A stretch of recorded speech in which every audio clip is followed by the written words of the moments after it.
네, 성도 여러분들 반갑습니다. 오늘 12월 6일 주일 예배 가정에서 참여하시는 여러분들 환영합니다. 오늘은 말씀 나누기 전에 귀한 분이 저희 교회에 오셔서 잠깐 소개하는 시간 갖겠습니다. 우리 영유아부 전도사님이 떠나시고 1년 이상 공석이었는데요, 하나님께서 귀한 분을 우리 교회에 보내주셨습니다. 이제 이번 주일부터 사역을 시작하시는데요, 박은경 전도사님이시고 전도사님은 한국 횃불 트리니티 신학교에서 공부를 하셨고요, 그리고 미국에 이민 오셨습니다. 남편과 두 자녀를 두고 계신데 여러분 따뜻하게 환영해 주시면 감사하겠습니다. 잠깐 한번 인사하시겠습니다.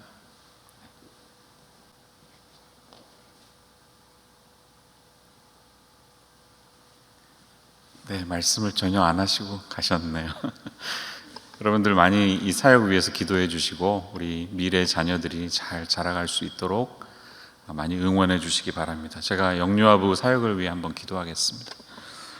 하나님 아버지, 오랜 시간 동안 영유아부에 전도사님이 계시지 않으셔서 우리 많은 선생님들이 수고하셨는데 주님께서 또 귀한 전도사님 저희에게 보내주시고 코비드 상황 속에서도 우리 다음 세대를 주님의 아들, 딸로 길러내기 위해서 사역자를 보내주신 것을 감사합니다. 아름다운 출발이 되게 하여 주시고 비록 멀리 떨어져 있지만 우리가 영적으로 교제하며 말씀으로 잘 자녀들을 키워낼 수 있는 전도사님과 우리 영유아부 사역자들 될 수 있도록 은혜를 베풀어 주옵소서. 예수님의 이름으로 기도합니다. 아멘. 네, 함께 보실 하나님 말씀입니다. 오늘은 디모데후서 3장 10절에서부터 17절까지 말씀, 함께 성경책 펼쳐 보시고요. 신약성경 346페이지입니다. 디모데후서 3장 10절에서 17절 제가 봉독하겠습니다.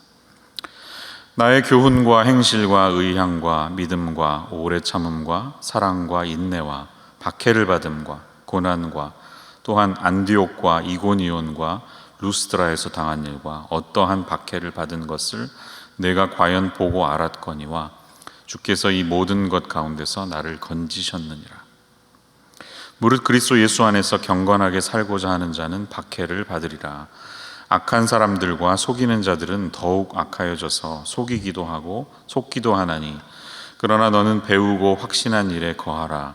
너는 내가 누구에게서 배운 것을 알며 또 어려서부터 성경을 알았나니 성경은 능히 너로 하여금 그리스도 예수 안에 있는 믿음으로 말미암아 구원에 이르는 지혜가 있게 하느니라.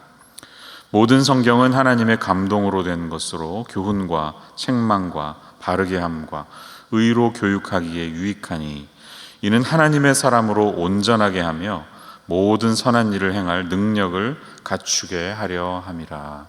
아멘.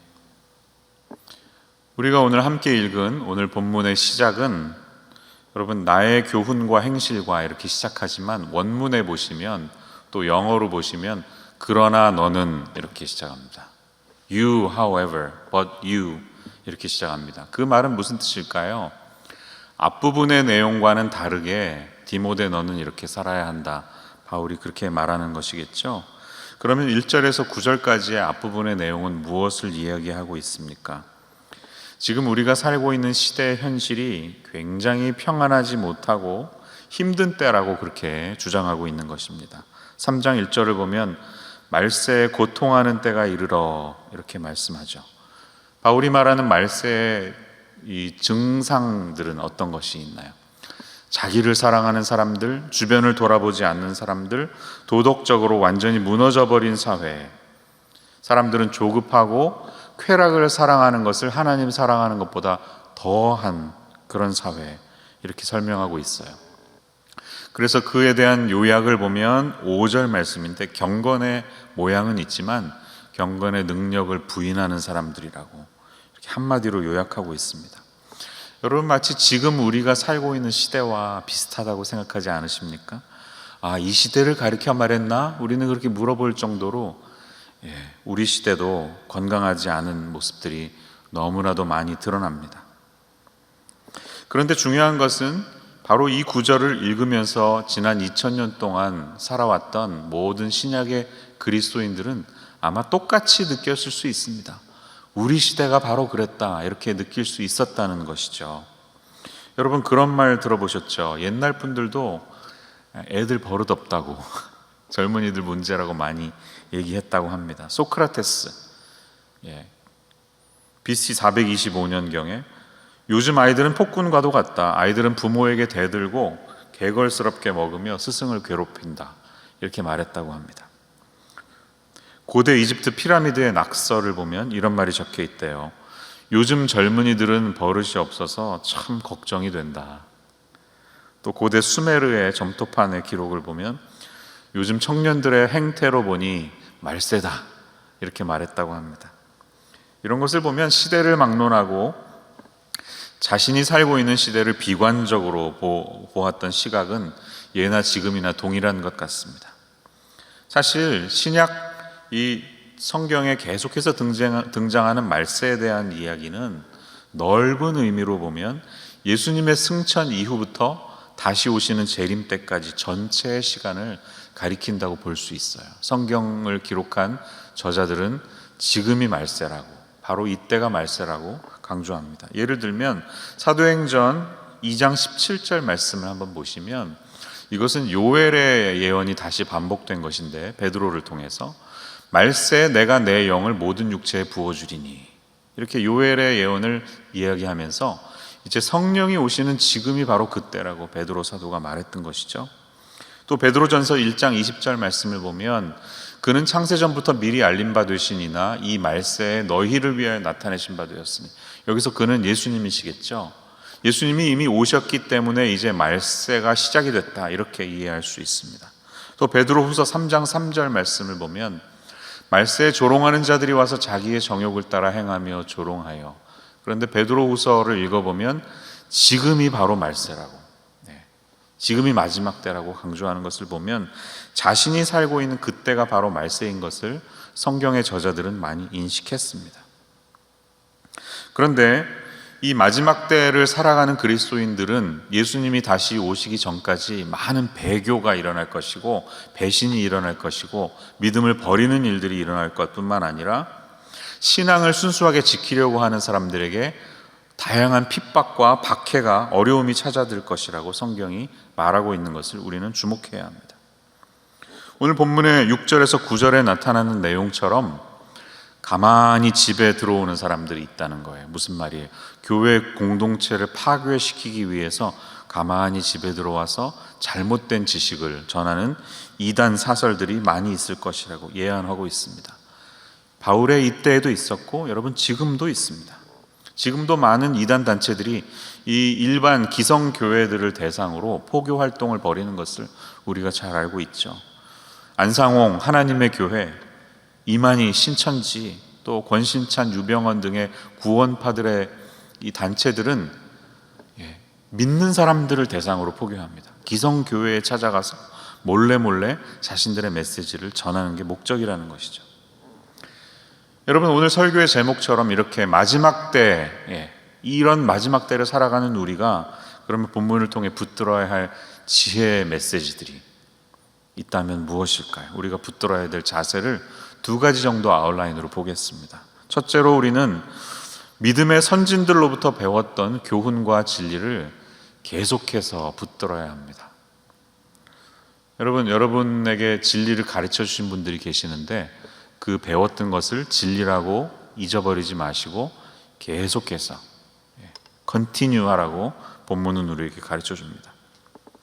10절과 11절을 보세요. 바울이 말하고 있는 자기의 이야기죠.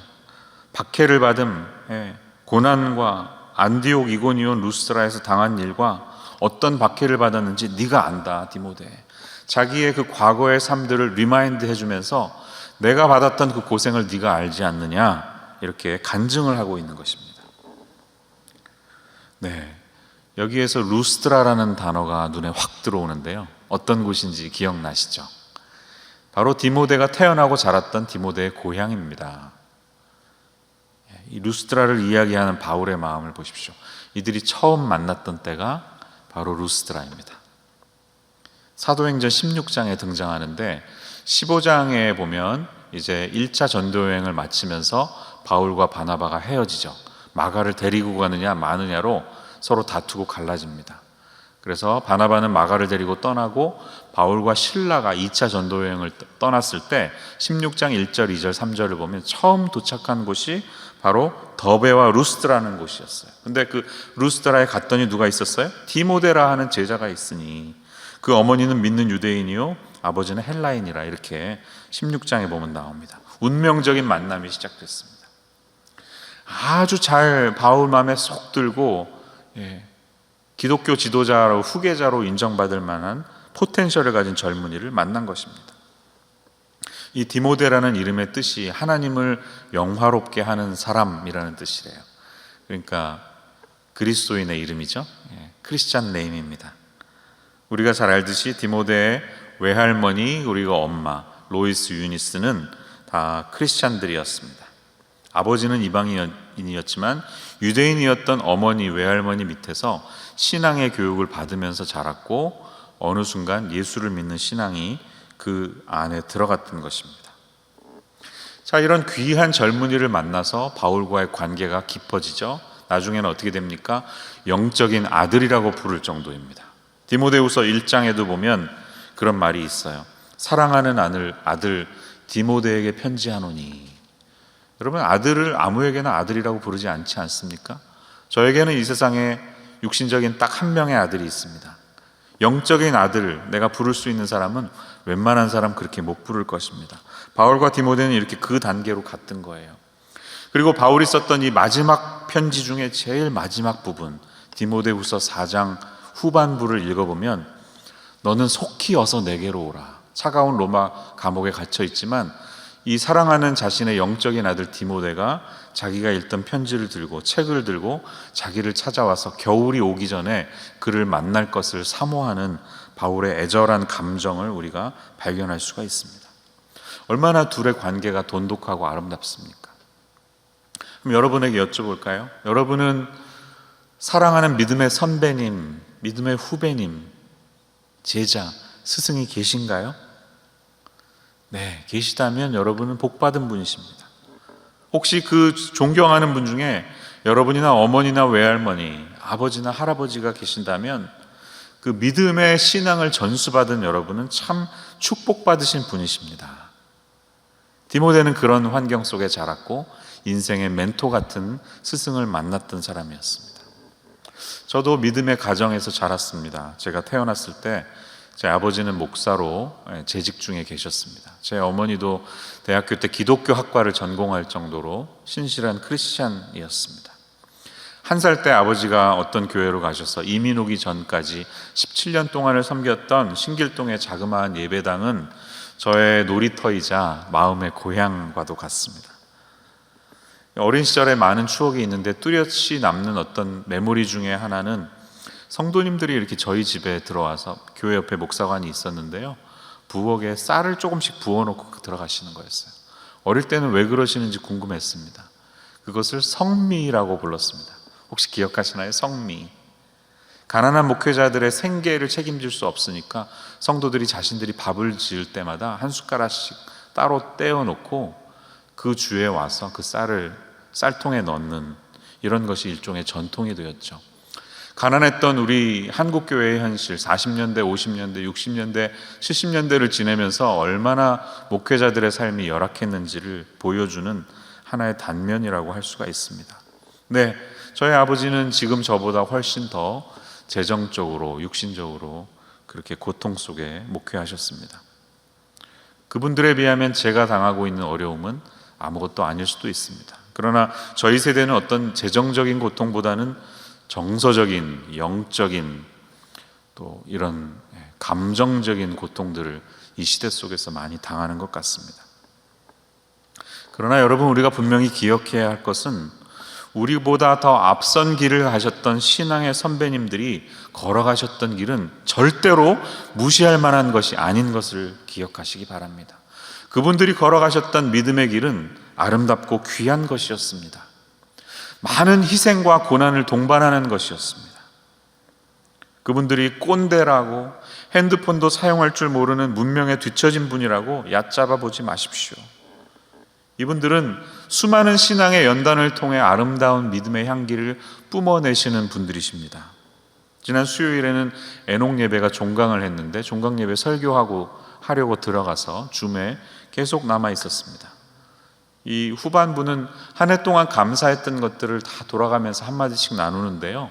그 이야기를 나누는 우리 어르신들의 모습, 또 그 이야기를 듣고 계신 분들의 모습을 보면서 제가 참 감동을 받았습니다. 이렇게 말로 표현할 수 없는 그분들의 인격에서 나오는 이런 향기가 느껴졌기 때문입니다.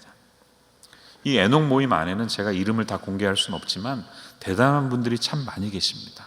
예를 들면 여러분 한국 교회사에 나오는 유명한 평양신학교 출신의 평양에서 목회하셨던 목회자의 손자 며느리이신 분도 계십니다.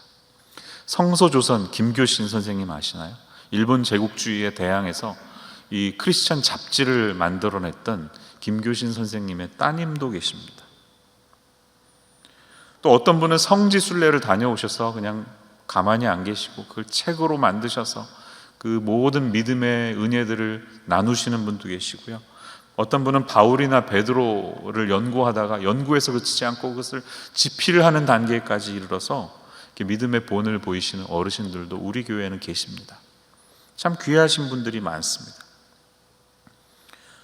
때로는 이 어르신들의 몸에서는 신앙의 향기가 아니라 이 소위 말하는 늙은이 냄새, 나이 드신 분의 몸에서 나오는 향기, 냄새가 나기도 합니다. 이 늙은이 냄새 아시죠? 제가 어릴 때는 할머니 방에 들어가는 것이 좀 꺼려졌습니다. 방에 들어가면 특유의 그 냄새가 있기 때문이죠. 그런데 이제 중년의 나이가 되고 보니까 그런 믿음의 어르신들에게서 나오는 신앙의 향기뿐만이 아니라 몸에서 나는 그 냄새까지도 그리워지는 그런 나이를 제가 살고 있습니다. 그냥 그분들이 말없이 보여주셨던 기도 생활들, 자다가 뒤척이는데 슬쩍 보니까 기도하고 있는 부모님의 모습들은 제 인생에 잊지 못할 순간들입니다. 아버지, 어머니가 읽으시던 손때 묻은 낡은 성경책, 그런 것들이 지금은 다 그리워집니다. 오늘 우리가 설교 이후에 부를 찬송 199장 나의 사랑하는 책, 이 책도 바로 그런 스토리들을 이야기해주는 단면이죠. 여러분 가사가 기억나시죠?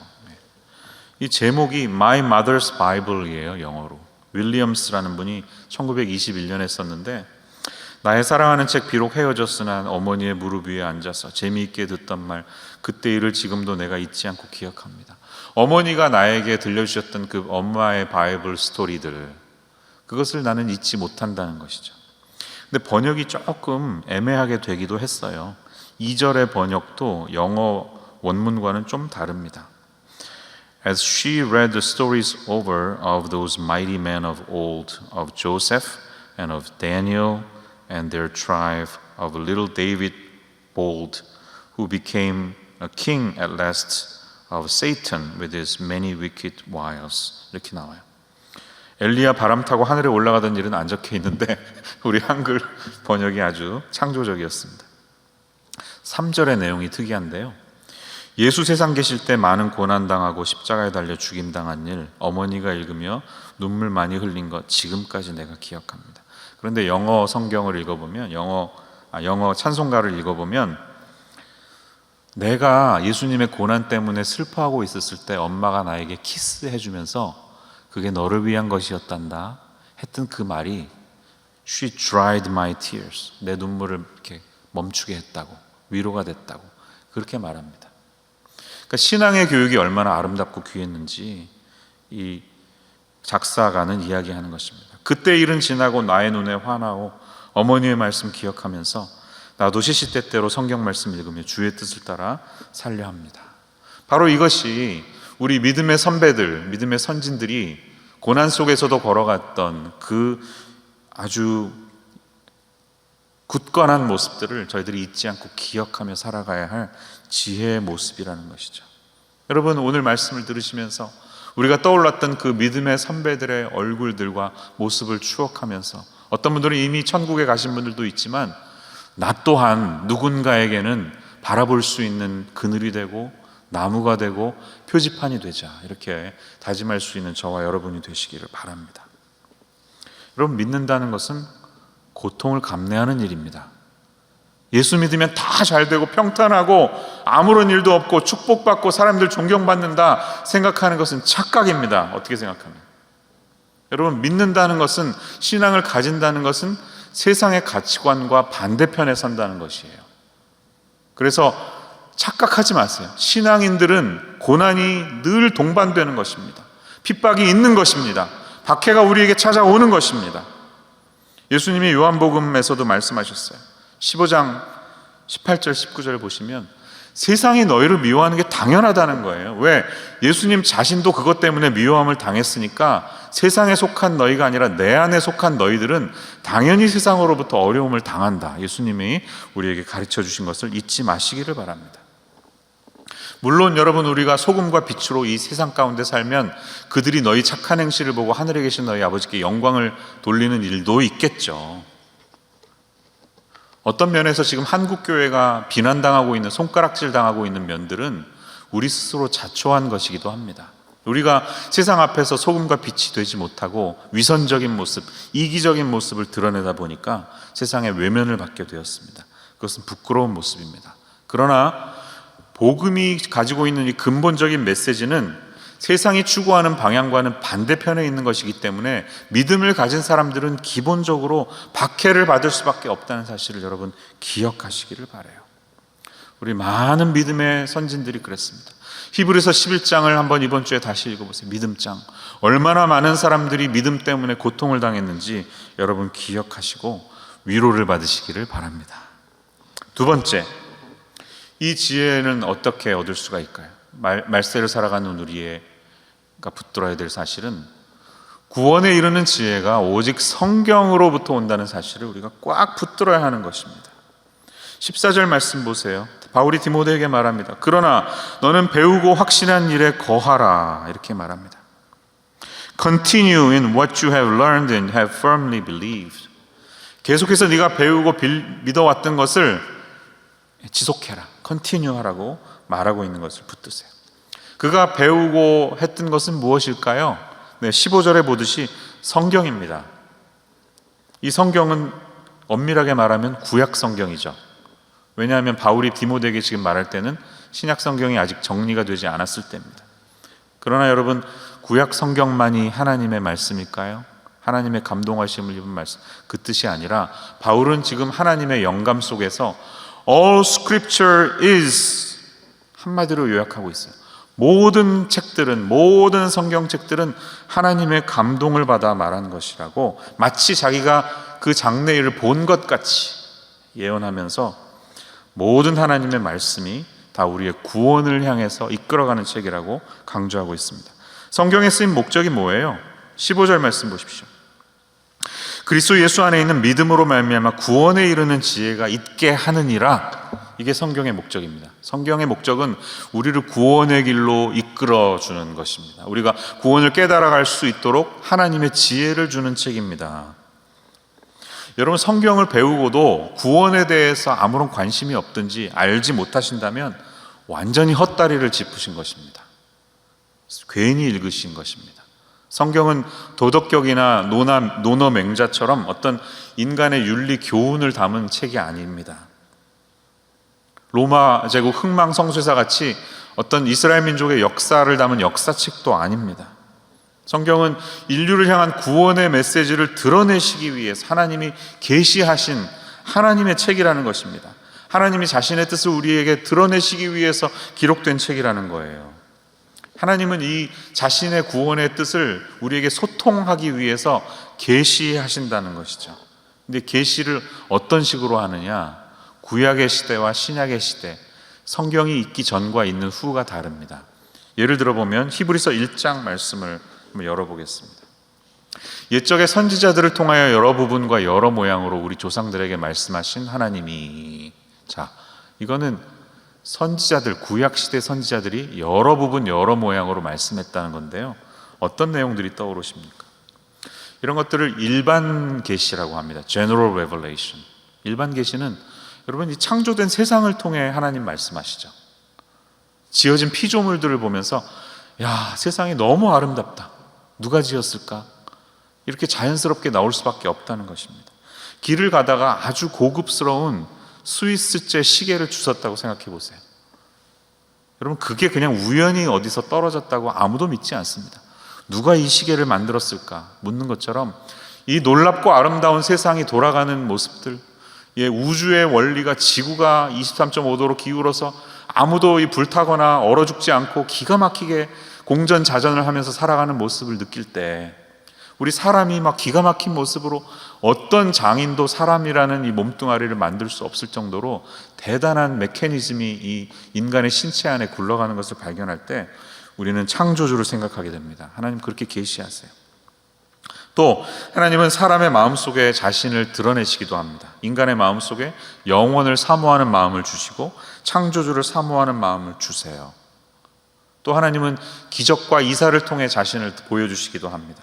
구약에 나타났던 많은 기적들을 생각해 보십시오. 이집트를 떠날 때 애굽에 나타난 10가지 재앙 등등등의 많은 기적을 떠올려 보면 하나님은 이렇게 말씀하시는구나 우리가 깨달을 수 있죠. 그런데 계시에는 또 다른 계시가 있습니다. 특별 계시, particular, special revelation이 있어요. 이것은 구원을 어떻게 받는가, 우리 인간을 향한 구원의 역사가 어떻게 진행되는가, 종말은 어떻게 올 것인가에 대한 특별한 말씀인데, 이것은 바로 이 성경 말씀을 통해 기록이 되었다는 거예요. 이게 바로 성경 특별 계시입니다. 근데 누구를 통해 왔다고요?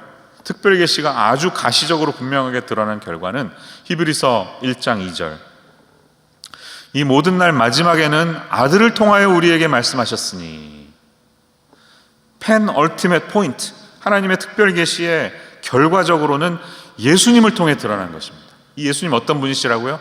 만유의 상속자로 하나님이 세우셨고 그로 말미암아 모든 세계를 지으셨다, 이렇게 예수님을 강조하고 있습니다. 여러분 이해가 되시죠? 그러니까 성경을 읽는 이유는 구원에 대해서 지혜를 얻어야 되고 예수가 누구신지를 알기 위해서 읽는 겁니다. 이 두 가지 포인트를 놓치시면 여러분 성경을 헛다리 짚고 있는 겁니다. 다른 사실을 구하려 하지 마세요. 그게 성경의 핵심입니다. 성경은 우리를 주식 투자를 어떻게 잘할 수 있는가, 자녀 교육을 어떻게 잘 시킬 수 있는가에 대해서 쓰여진 책이 아닙니다. 물론 그러한 일반적인 지혜도 주죠. 그러나 그게 목적이 아니라는 거예요. 구원의 지혜를 드러내는 책이에요. 16절, 구원에 이르는 지혜가 있게 하느니라. 15절 말씀이 바로 그것입니다. 그러니까 여러분, 이 구원의 지혜를 얻기 위해서 다른 방법을 추구하실 필요가 없습니다. 성경이 구원에 대해서 우리가 알아야 할 필요 충분 조건을 다 채우고 있습니다. 더 이상 알 필요도 없고 더 줄일 필요도 없습니다. 성경이 말하는 만큼만 배워가시면 인간이 구원의 길을 이루기에 아무런 부족함이 없다는 거예요. 꿈에서 하나님이 나한테 또 이번 주에 무슨 말씀하실까? 또 내가 책을 읽을 때 책에서 광고를 통해서 무슨 말씀을 하실까? 또 다른 기적을 너무 그렇게 갈망하지 마세요. It's not necessary. 필요하지 않습니다. 성경으로 충분하다는 것입니다. 왜? 이 성경은 하나님의 감동으로 쓰여진 이 세상에 있는 유일한 책이기 때문입니다. 세상에 많은 책들이 있지만 하나님이 감동하신, All scripture is breathed out by God 이랬죠. 하나님의 감동으로. 이 말은 God breathed, 하나님이 자신의 호흡을 불어넣으신 유일한 책이라는 것입니다. Nothing else. 그 외에 다른 책은 하나님의 감동으로 쓰여진 책이 아니라는 겁니다. 여러분, 하나님의 호흡이 담겨 있다는 게 얼마나 은혜가 됐어요. 이 땅 우주의 창조는 하나님의 호흡으로 시작됐습니다. 태초에 말씀하셨습니다. 빛이 있으라 말씀하시면서 우주가 창조됐습니다. 인간의 창조도 하나님의 생기가 들어가면서 호흡을 불어넣으시면서 인간이 창조됐습니다. 기록된 성경도 하나님의 호흡의 결과라는 거예요. 하나님이 말씀을 기록했던 그 저자들에게 그 말을 불어내신 거예요. 이해가 되시나요? 스트라디바리우스 바이올린 굉장히 비싸잖아요. 장인들의 손때가 묻을수록 더 비싸잖아요. 그런 것처럼 성경에는 하나님의 손때, 하나님의 호흡이 묻어있는 책이라는 것입니다. 아주 귀하다는 것이죠. 어떤 식으로 기록했느냐? 베드로후서 1장 20절 21절을 보시면 여러분 많이 보셨던 말씀인데, 예언은 사람이 자기 마음대로 말한 게 아니라는 거죠. 오직 성령의 감동하심을 받은 사람들이 하나님께 받아 말한 것입니다. 노란 글씨를 잘 보시고요. 그 다음에 사도행전을 보시면 27장에 배가 밀려 바람을 맞추어 갈 수 없어 가는 대로 두고 쫓겨가다가, 이 노란 글씨의 공통점은 동일한 단어라는 겁니다. 페로메노이라는 단어인데 그 뜻은 가는 대로 따라가다 라는 뜻이에요.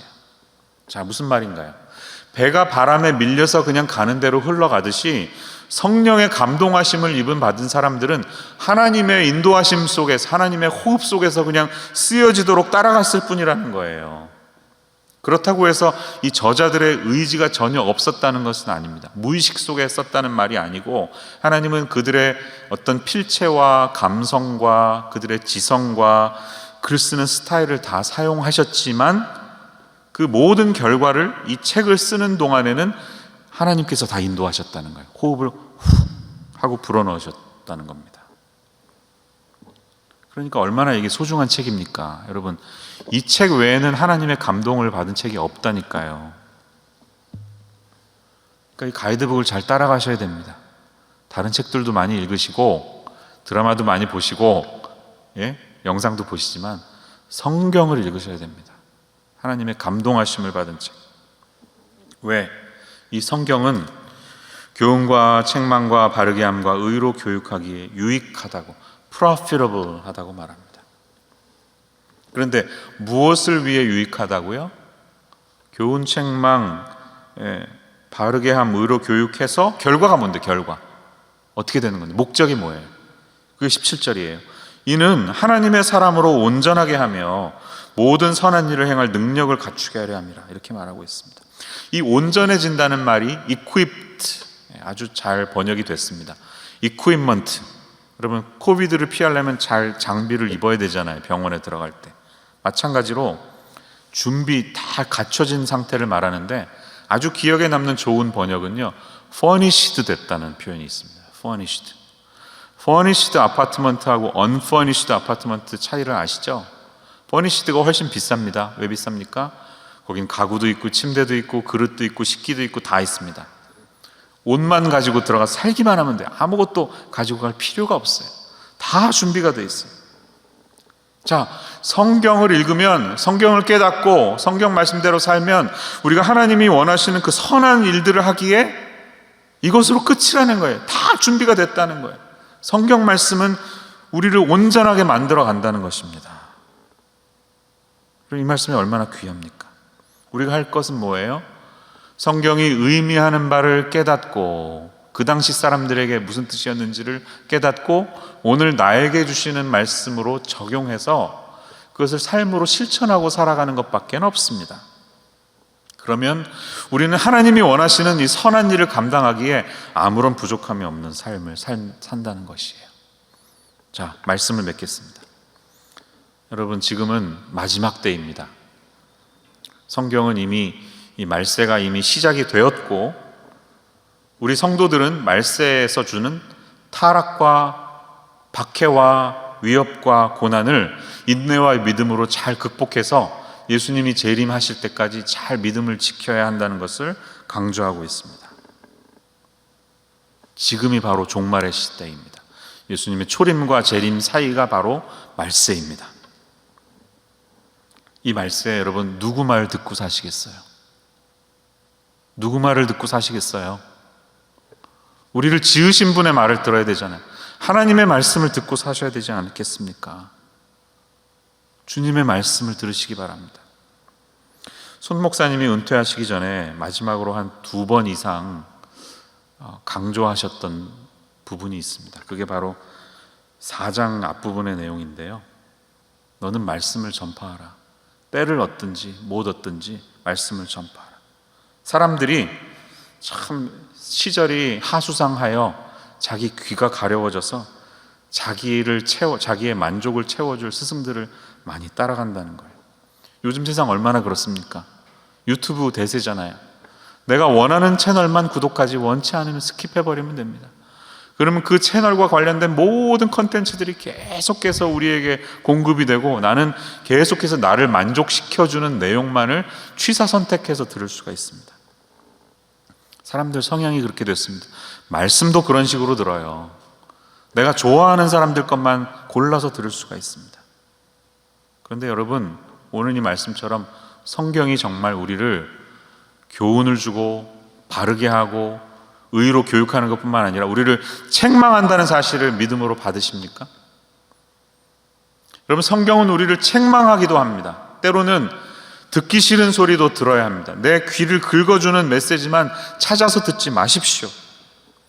때로는 고통스럽지만 당연히 해야 될 이 책망하는 메시지도 하나님의 은혜임을 기억하면서 아멘으로 받을 수 있는 성숙한 믿음의 사람들이 되시기를 바랍니다. 이번 주 적용과 숙제가 있습니다. 말세라고 느껴지는 이 세상 속에서 내게 주신 하나님의 소망, 이 말씀을 어떻게 받고 어떻게 실천할 것인가를 한번 깊이 묵상하실 수 있는 저와 여러분 되시기를, 그것을 또 우리 대강절 특별 새벽 기도회에서 많이 기도로 이렇게 하나님께 올려드릴 수 있는 우리 모두가 되기를 우리 주 예수님의 이름으로 축원합니다. 기도하겠습니다. 하나님, 저희에게 진리의 말씀을 주시고 하나님의 감동이 담긴 이 책을 우리에게 남겨주셔서 우리로 구원의 지혜를 얻을 수 있는 길을 열어주심을 감사합니다. 믿음의 선배들이 가신 길을 기억하며 저희들도 누군가에게 믿음의 선배가 되는 그런 귀한 인생 되게 도와주시옵소서. 예수님의 이름으로 기도합니다. 아멘.